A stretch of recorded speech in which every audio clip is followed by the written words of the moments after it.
Morning, Ian. Morning. How are you this morning? Well, thank you. Brilliant. Good man. Good man. Well, look, welcome to the Business Spotlight, Ian. Could you tell me, please, a little about yourself and your business, please?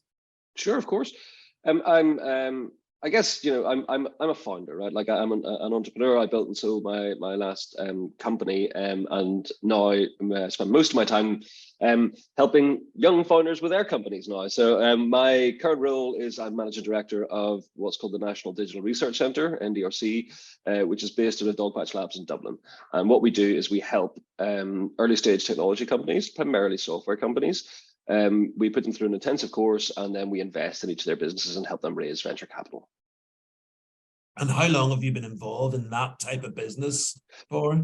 So in Dogpatch in Dublin, I've actually been there for sort of 6 months now, but prior to that, I helped set up something called Ignite, which is based in the Mobiles in Belfast, which is a very similar type of program. And again, we helped like founders from right across Northern Ireland raise over like 100 million, I think, of venture capital funding. And like there's the really good signs that they're moving towards very successful outcomes. And was it something that you always envisaged being involved in, that sort of techie software? Was that from no years ago back, or? No, not really. I mean, like I guess like right back at the start of when I was starting out, I worked for big pharma in London, but always had a kind of software edge to it, and kind of that's where I was interested in, and taught myself how to code, and then started to build out some early software products. But like I didn't have that as an intention of where I wanted to go. But actually, it's like probably one of the best things you can do right now. Like with anybody's career, like if you can actually understand how software works, you don't necessarily need to write code, but like if you can understand how it works, it's going to give you like, the world is built on software now, so like opportunities are going to keep going. And so the more you're entrenched in that world, I kind of feel the more opportunities there are. And is there a particular business leader that has given you inspiration? Yeah, I mean, like weirdly not software for me. Like it's a hard thing. Like who's your favorite person, or who do you most look up to? But one person that does stand out for me is Walt Disney. Right, I've always been a fan of like Disney. Like right back, he created this wonderful diagram of how the business operates. I think it was back in the 50s, and it shows how all the bits of Disney operate together and what drives them going forward. But like the thing that is so impressive about them then, and still I believe them now, is like their absolute obsession around the customer, right? So it's like they have the customer experience is front and center to everything they do, all their decision making. And I think if you can kind of if you look at things through that lens, like it really helps your decision making, right? So if you make it with the customer in mind.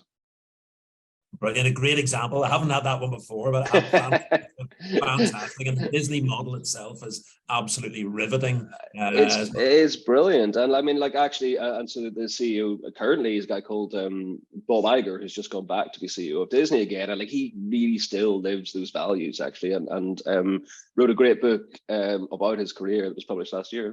It's called Ride of a Lifetime, I think the book was called, and it really is a fantastic read. Like one of the better business books. Like most business books I find are like 2/3 too long, but that one was great. And what would you say has been the best piece of advice you've ever been given, Ian? Best single piece of advice? I don't know if it's a single piece of advice. I think early on it was like, you hear the maxim, cash is king, quite a lot, but actually like someone very on in my career helped me understand the cash flow, right? Like, and why that matters and how it works and when you're going to run out of money and all of this stuff. And like kind of just putting that financial structure on your thinking, it really helped me, right? It helped me again with decision making about stuff. So I think like rather than a single piece of like advice, it was more like understanding the cash flow of business is going to be the key to success. And who's the first person that comes to mind when you think about the word success? I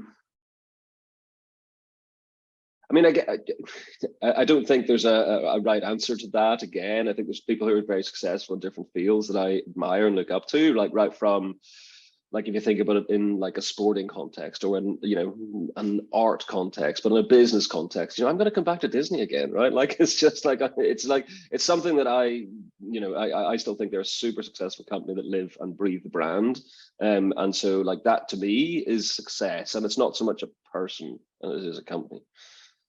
And what would you say are your 3 strongest qualities that you've honed over the years? So I do. It took me a long time to understand how to hire people, and I think that's something that I really worked hard on, like understanding what good looks like and cultural fit, and are they going to grow with the company and things like that. So I would put hiring as something that I'm quite proud of now, and I'm building out a team at the minute, and I'm really pleased, and they're all operating really well, and I think that's. It's not a one person thing, but I think like hiring is really important, and I think I've kind of developed that quite well. I think empathy is really important with what I do.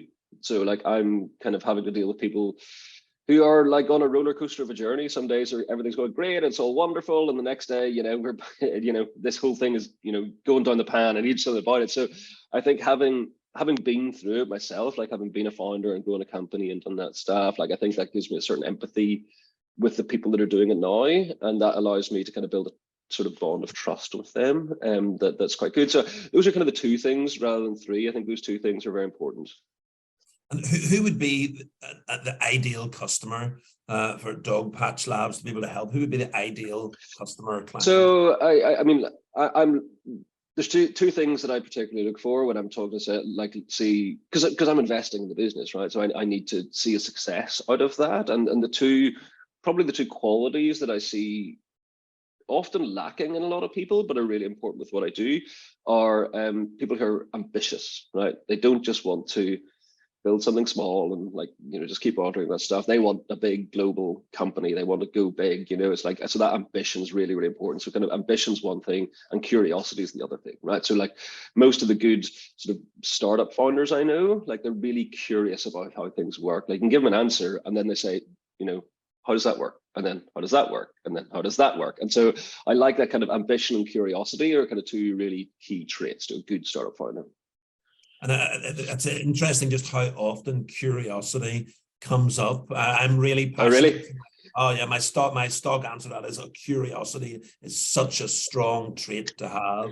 Yet often neglected. So a really, really cool point to raise there. Yeah, I like people to challenge me, right? So it's like by asking me questions about stuff, and don't just take something as a maximum. Take it as, oh, I said this, therefore it's right. I like people to challenge me. And that comes back to the curiosity bit as well. And tell me, what does your business look like in 5 years' time?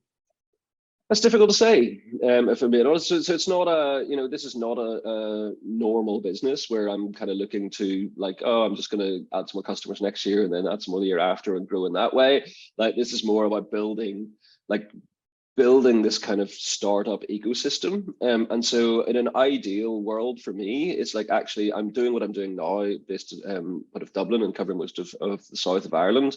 And what I'd really like to do is like kind of get stuff up and running a lot more in Northern Ireland again, and then join the two ecosystems together. So kind of in 5 years' time, what I'd love to see is a much freer movement of capital and ideas across the border, North and South in Ireland. And that just gives people much more opportunity. And like, because we're small, like Northern Ireland's small, Ireland's small, UK is small in the place that I'm in the areas that I'm trying to grow stuff. So actually, we need to allow a much more freer movement of ideas, skills, people, and capital. And do you have a favorite book or a podcast that gets you going? Yeah, I mean, I don't have a favorite book. Like I read lots of different types of books, and I think I said a second ago, like I think most business books in particular are 2/3 too long. There are some really good ones. There's some like from a business context. I'm a big fan of Andy Grove's writing. He was the CEO of Intel, and like he wrote a book which is really badly titled, called High Output Management, but actually it's about like how he managed an Intel and how it worked and the company and how it grew, and like it's a real insight into him as a person, but also how he managed stuff. So I do always recommend that one as a kind of, if you want to know how to manage people in your organization, like that would be my go-to book for that, and it's really good, particularly stuff like personal development and like how you manage how you build your staff up and L&D. That's a really, really interesting and good book, and he's written another couple as well, which I also recommend. But I mean, there's no one best book in this stuff. I like lots of different books on it. I think from a podcast perspective, it depends what mood I'm in. So like I obviously do a lot of I listen to a lot of podcasts that are specifically technology related, but the one that I would kind of use for getting away from that a little bit is called 99% Invisible. It's a great podcast, comes from the US, and like literally it's about design, right? So it's like about, and that can go from everything from like how a city's built and how infrastructure works and how the roads work and, you know, why traffic lights put in, right down to like why a company is designed like this, or the natural design of an iceberg, or whatever it might be. And it's like, it's super interesting half-hour little things that they're kind of make you think about things and look at things slightly differently. And what's the biggest challenge that you're currently facing in your business? I mean, I think the biggest challenge for me now is the macro uncertainty, because what I want and what I always try and do is like, I want smart people to quit their jobs and start companies. And in an environment like we're in right now, where there's so much uncertainty, it creates a sort of lack of risk taking that can cause that not to happen. So I think the macro headwinds and the lack of you know, uncertainty about what the markets look like in let's say 12, 15, 24 months time, even at this point, like that's a real, you know, it's a struggle to then get people to take what is ultimately quite a big decision to go and start a company at that point. So I do worry about that a little bit, and that has a natural feed into the capital markets, right? So like there's less money being invested this year. Like it's particularly challenging in Northern Ireland right now, and I don't think we've got a great pipeline of both companies and capital coming through. And that's something I want to try and change. But I think that kind of big macro picture is a problem. I mean, not just for me, but I mean, I would say for a majority of businesses, and that's the lack of certainty is a big problem. So it sounds like a really interesting business to be involved in, and certainly exciting as well. So look, if someone has listened to this, Ian, and wants to get in touch, what would be the best way to reach out? Just find me on Twitter. I love Twitter. So it's Twitter or LinkedIn. You can do that. Reach out, hit me, send me a direct message. They're all open. I quite like that. You know, despite like, you know, this sort of firestorm that's going on there at the minute, like I still find Twitter a really good resource. And but yeah, just come hit me up in there. If you are a smart person that wants to quit your job and build a technology company, like I'd love to talk to you. And so particularly in Northern Ireland, right? Because I'm still passionate about Northern Ireland. I want to build stuff here, and I do think there's opportunities as well. Excellent. Well, look, Ian Browne from Dogpatch Labs, thank you very much for your time this morning. It's been really interesting to hear about your business and your journey and your story. So thank you very much for sharing. No problems, Peter. Thanks very much.